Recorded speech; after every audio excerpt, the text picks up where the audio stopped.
April 22nd, 1945, approximately 3:30 p.m. The location? The Führer bunker, 55 feet beneath the Reich Chancellery Garden in Berlin.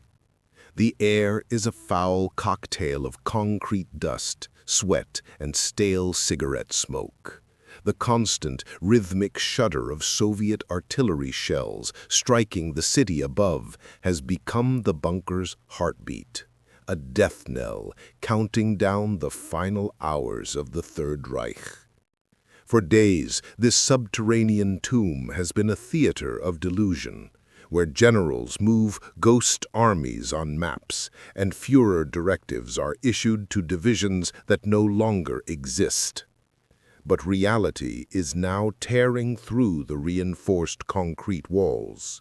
The 1st Belarusian and 1st Ukrainian fronts of the Red Army have forged a ring of steel around Berlin.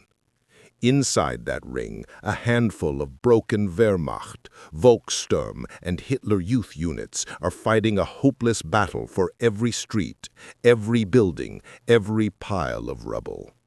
The city is a charnel house, the last bastion of a failed empire. For the generals in the bunker's conference room, the stakes are not merely defeat, but total, unconditional annihilation.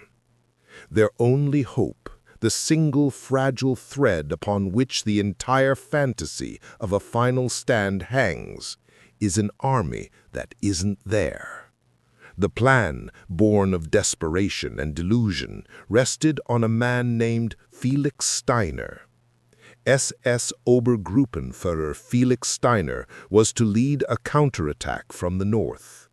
Army Detachment Steiner, as it was grandly called, was ordered to strike the flank of the Soviet advance and relieve Berlin. This was not a suggestion. It was a Führerbefehl, a direct order from Hitler himself, carrying the weight of absolute authority.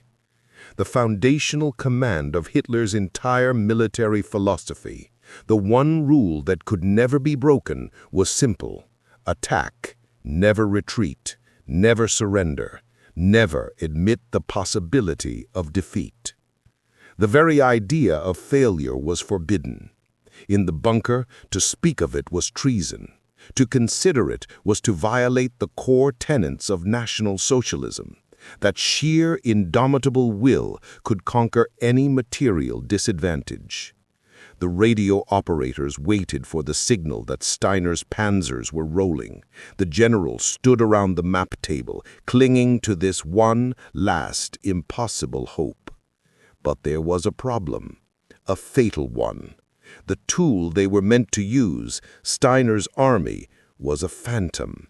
It was a collection of exhausted, under-equipped, and decimated units, wholly incapable of mounting the offensive Hitler envisioned.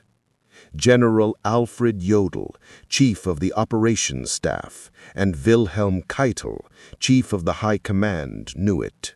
General Hans Krebs, the chief of the Army General Staff, knew it. They all knew the truth. And for days they had hidden this truth. They had fudged reports, spoken of preparations, and allowed their Führer to believe the impossible was imminent. But the Soviets were now in the suburbs of Berlin. Time had run out. The moment had come to report the ultimate failure, to break the ultimate rule.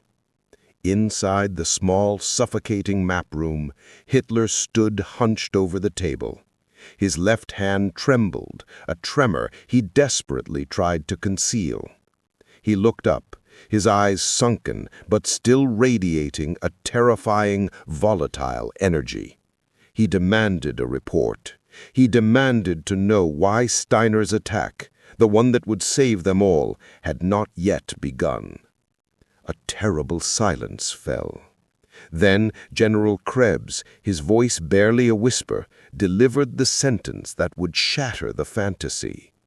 He reported that Steiner could not muster the forces, that the attack was not possible, that it would not happen. For a moment, there was nothing. No rage, No denial, just the cold, dead stillness of a man staring into the abyss. And in that silence, Adolf Hitler made a quiet, determined decision. He would not scream, not yet. He would not flee. He would embrace the one tactic he had forbidden for 12 years. He would finally and irrevocably accept the truth. To understand the seismic impact of this moment, you must first understand the man at its center. Not the Führer of newsreels and grand rallies, but the architect of his own reality.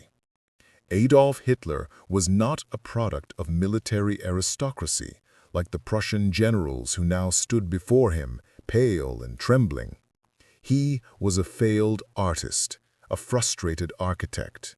His entire life before politics had been an exercise in world-building on paper.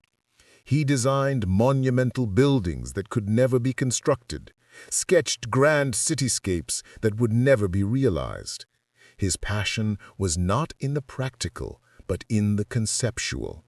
He was a man who believed you could draw a new reality, and with enough will, force the world to conform to the blueprint. This very trait became the foundation of his political and military leadership.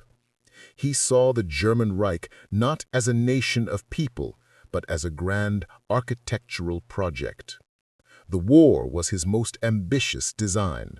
Every order, every strategy was a blueprint for victory. In his mind, the refusal to retreat, the demand for fanatical last stands, these were not military tactics. They were acts of will, designed to bend the material world to his vision, just as an architect imposes his design upon stone and steel. For 12 years, this fusion of artistic fantasy and brutal willpower had worked, conquering a continent. His generals, trained in the grim calculus of logistics and attrition, had learned to fear his intuition more than any enemy army. His refusal to accept defeat had, at times, seemed to work miracles. Now, in April 1945, his grand design was collapsing into rubble. The strategic nightmare was absolute. To the east, Marshal Georgy Zhukov's First Belarusian Front was smashing through the final German defenses, its objective the Reichstag itself. To the south, Marshal Ivan Konev's First Ukrainian Front had encircled the city, cutting off the last route of escape for the German Ninth Army. The enemy was not a distant threat on a map. It was a physical presence, its tanks audible from the bunker, its soldiers fighting block by block through suburbs like Pankow and Neukölln. The feared Soviet Smersh counterintelligence units were already hunting for high-value targets, and every man in that room knew they were at the top of the list. Around Hitler was his final claustrophobic court. The band of brothers was gone, replaced by what history would call the bunker family. There was the sycophantic Field Marshal Wilhelm Keitel, whose unwavering obedience had earned him the nickname Lakeitel or Lackey. There was the grimly professional General Alfred Jodl, and there was the ambitious Martin Bormann, the Führer's private secretary, a master of bureaucratic infighting who wielded immense power behind the scenes. Present, too, were his adjutants, men like Eckhard Christian of the Luftwaffe and Admiral Karl Jesko von Puttkamer of the Kriegsmarine, representatives of armed forces that had all but ceased to exist.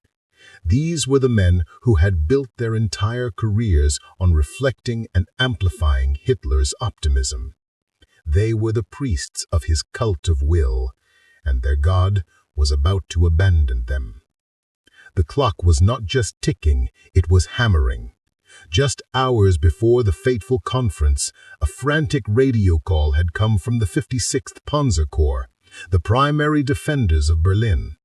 Their commander, General Helmut Weidling, had reported his lines were buckling. He had no reserves, no ammunition, and no hope.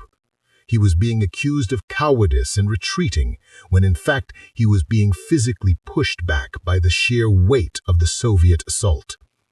The official plan, the one drawn on Hitler's map where Steiner's phantom army rode to the rescue, had already failed. The reality on the ground was a desperate, bloody scramble for survival. And now, in the sterile silence of the conference room, that reality had finally breached the last line of defense, the Führer's own mind.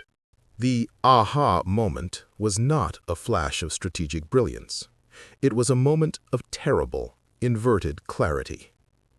As General Krebs finished his report, detailing how Steiner's army was nothing more than a few scattered battalions with no transport and no heavy weapons, Hitler observed a detail everyone else had missed because it was too terrifying to contemplate.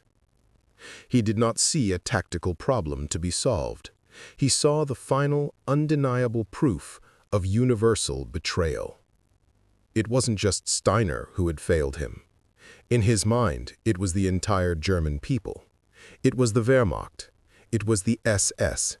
It was the very laws of history he believed he commanded. He had drawn the blueprint for a 1,000-year Reich, and its foundation had crumbled in less than 12. The critical detail he observed was not on the map, but in the faces of his generals. He saw their fear, their exhaustion, and in their averted eyes, he saw the lie they had been telling him for days, perhaps weeks. The grand architectural project was over. All that was left was to design its destruction. His solution, therefore, was not military. It was theological. The forbidden tool he would now use was the one thing he had denied himself and his followers for the entirety of the war: the truth. He would wield the admission of defeat like a weapon, not to save his people, but to condemn them. The execution began not with a shouted order, but with a change in his physical being. Eyewitnesses, like his secretary Trudel Junge, who was called in shortly after, described a man utterly transformed. The carefully maintained facade of the Führer cracked and fell away. His face, already sallow, turned a blotchy, furious red. His body, racked by the tremor in his left arm, began to shake uncontrollably. The room, which had been silent, was suddenly filled with a torrent of words, a screaming, volcanic eruption of rage and despair that lasted for what felt like an eternity. He screamed about betrayal. He screamed about cowardice. He railed against the generals, calling them liars and incompetents. He attacked the SS, his own Praetorian Guard, accusing Heinrich Himmler of secretly negotiating with the enemy. He yelled, "The war is lost, but if you gentlemen believe I am going to leave Berlin, you are seriously mistaken. I would sooner blow my brains out." This was the core of his new, terrifying strategy. For years, the psychological impact of Hitler's will had been projected outwards, forcing his armies to fight on against impossible odds. Now, he turned that energy inward upon the men in the room. From the enemy's perspective, if they could have witnessed it, this would have been utterly baffling. The Red Army was fighting a brutal, conventional battle for the city, expecting a coordinated, if desperate, last stand. They were facing German soldiers who still believed the Führer had a secret weapon, a final plan. They could never have imagined that at the heart of the German defense, the commander-in-chief was not planning a counterattack, but meticulously planning his own suicide and the symbolic immolation of his regime. The generals were paralyzed. They had spent their careers obeying this man, believing in his mission. Now he was telling them it was all for nothing. He was telling them to die for a cause he himself had just declared lost. This was the ultimate psychological blow. Hitler's strategy had always been to create a unified sense of purpose, a fanatical forward momentum. His new strategy was to create a vacuum, an ideological black hole that would swallow everyone in its path. He announced that he was staying in Berlin. He would not flee to the south, to his Alpine retreat in Berchtesgaden, as his inner circle had been planning. He would die in the capital. He gave his staff permission to try and break out to the west, but he made it clear their efforts were futile. The tide didn't just turn. The entire concept of a tide ceased to exist. Before this moment, there was a war to be won or lost. After this moment, there was only the Götterdämmerung, the twilight of the gods, a grand Wagnerian opera of self-destruction. Hitler ordered his personal documents to be burned. He dictated his last will and political testament. The objective was no longer to win the war, but to stage-manage his own exit from history and ensure that Germany, which he now deemed unworthy of his genius, would be dragged into the abyss with him. The proof of his success, the birth of this dark legend, is found not in the debriefings of captured Soviet officers who remained focused on the tactical fight. It is found in the horrified accounts of the Germans who were there. Dr. Joseph Goebbels, his propaganda minister, a man who had spun fantasies for a decade, immediately followed suit, declaring that he and his entire family would join the Führer in death. General Wilhelm Burgdorf, Hitler's chief adjutant, was heard to say, "I have served him for 12 years, and now he throws us away like this." A captured German officer from the Münchenberg Panzer Division, when interrogated by the Soviets days later, was asked why Berlin continued to fight so fiercely when all was clearly lost. He reportedly replied, "We weren't fighting for Germany anymore. We were fighting because we didn't know how to stop." Hitler had succeeded in his final nihilistic mission. He had destroyed not just the German army, but the very reason for its existence. The first people to render a verdict on Hitler's decision were not soldiers on the front line, but the courtiers trapped with him in the concrete sarcophagus. The men he had just saved from the delusion of a continued war were now condemned to a meaningless death. In the hours after his outburst, a funereal quiet descended on the bunker. The atmosphere shifted from tense operational headquarters to a death row. People began drinking heavily. Hushed conversations took place in corners, planning escape or suicide.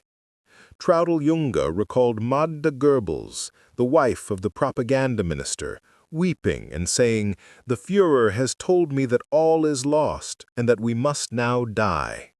There was no gratitude for the truth, only the cold horror of its implications. The soldiers' verdict was one of abandoned silence. The debriefing, when it came, was not a single formal event, but a series of tense, fragmented encounters. Several high-ranking officers, including Keitel and Jodl, pleaded with Hitler to reconsider. They begged him to fly south to Berchtesgaden to lead a final stand from the mythical National Redoubt. This was the clash with the by-the-book superiors. They were still trying to be soldiers, to think in terms of strategy and command structures. Jodl argued that Hitler's presence was required to lead the remaining German forces. He was, in effect, accusing his Führer of deserting his post as commander-in-chief, a crime for which any other German soldier would have been shot. Hitler's defense was his irrefutable logic, a logic born not of military necessity, but of twisted ideological purity. He did not offer an excuse, he offered a proclamation. He reportedly told Jodl, "I cannot fight a war if I do not have the faith of my own armed forces." His argument was simple and powerful. A true leader does not flee the battlefield. His place is with his soldiers. In his mind, his decision to stay and die in Berlin was not an act of surrender, but the ultimate act of leadership. It was the final, defiant gesture of a man who would rather curate his own legend than survive in a world he did not control. He was transforming his military failure into a political martyrdom. The grudging vindication came not from an intervening officer, but from the sheer gravitational pull of his decision. No one could force him to leave. His authority, even in the face of total collapse, was still absolute. Those who had argued against him now fell into line. Goebbels immediately began crafting the myth of the Führer's heroic last stand. Keitel and Jodl, having failed to persuade him, were dismissed. He authorized them to leave the bunker and head south to try and coordinate the remaining forces, a tacit admission that their role in his story was over. They were no longer generals in a real war, but executors of a dead man's will. The praise was not unofficial, it was non-existent. It was replaced by a grim acceptance. Hitler had made his final move, and the rest of them were now merely actors in his final scene. The unsung reward was the dark legacy he craved. No medals were given in the bunker's final days, only vials of cyanide and instructions on how to use them. Hitler's reward was the narrative control he had wrestled back from the jaws of military defeat. By choosing the time and place of his own death, he ensured that the final image of the Third Reich would not be him in a prisoner's dock at Nuremberg, but the mystery of a burned body in a bomb crater. He had spent his life as an artist, and he had orchestrated his final work, the dramatic, self-inflicted death of both himself and his nation. He was no longer a failed commander. He was a tragic hero in his own perverse saga. The ultimate proof of this moment's power is not that a military doctrine was changed, but that a political one was cemented. Hitler's forbidden tactic, the embrace of total destruction over surrender, was not integrated into any formal military strategy. Instead, it became the defining ethos of the regime's final days, a concept historians now refer to as catastrophic nihilism. His decision on April 22nd was the ultimate Führer order. It was a command to his followers that the only noble end was a shared annihilation. This unwritten doctrine was followed with terrifying loyalty. Across Germany, thousands of Nazi officials, SS officers, and ordinary citizens chose suicide over surrender in the days that followed, often taking their entire families with them. They were following the example set in the bunker. Archived testimonies paint a vivid picture of the shockwave that emanated from that conference room. Nikolaus von Below, Hitler's Luftwaffe adjutant, wrote in his memoirs of the profound shock and the realization that everything was really and truly at an end. He described how Hitler, after his rage, spoke calmly and rationally about his decision to die, as if he were discussing a routine administrative matter. This chilling clarity, this calm after the storm, confirmed to everyone present that this was not another fit of temper. It was a final, calculated decision. An entry from Joseph Goebbels' diary from the following day, April 23rd, shows the immediate adoption of the new reality. The Führer has resolved to remain in Berlin and to defend the city to the last. What a shining example! We shall remain at his side. Hitler's final act stands in stark, horrifying contrast to the life that preceded it. The quiet return to civilian life, the path taken by so many soldiers, was the one thing he could not abide. The failed artist from Linz, the vagrant from Vienna, could never go back. His identity as the Führer was all he had. To surrender was to become Adolf Hitler again, a simple man stripped of power and myth. His decision to die was the final rejection of that mundane reality, a final violent insistence on his self-created importance. He would leave the world not as a man, but as a symbol. The most powerful final word comes from the man himself in the document he began dictating shortly after this moment of terrible clarity, his political testament. In it, he shows no remorse, no sense of responsibility for the devastation he unleashed. Instead, he doubles down on his ideology, blaming the war on international Jewry and casting his own suicide as a noble sacrifice. He wrote, "I have therefore decided to remain in Berlin, and there of my own will free to choose death at the moment when I believe the position of the Führer and Chancellor itself can no longer be held. I die with a happy heart, aware of the immeasurable deeds and achievements of our soldiers at the front, our women at home, the achievements of our farmers and workers, and the work unique in history of our youth who bear my name." In his own words, his decision was not a failure, but the triumphant culmination of his life's work. This is the enduring lesson of that afternoon in the bunker. It is a story not about the logistics of defeat, but about the terrifying power of ideology to reshape reality itself. It shows how a single flawed human mind, when granted absolute power, can choose to destroy a world rather than admit it was wrong. The greatest weapon in any war is not a tank or a bomb, but the story a nation tells itself. And on April 22, 1945, Adolf Hitler wrote the final, brutal sentence of his. If you found this story of history's dark turning points as fascinating as we did, be sure to subscribe to WWII Explained and join us as we continue to uncover the secret history of the war. Let us know in the comments which unsung hero or infamous villain we should feature next.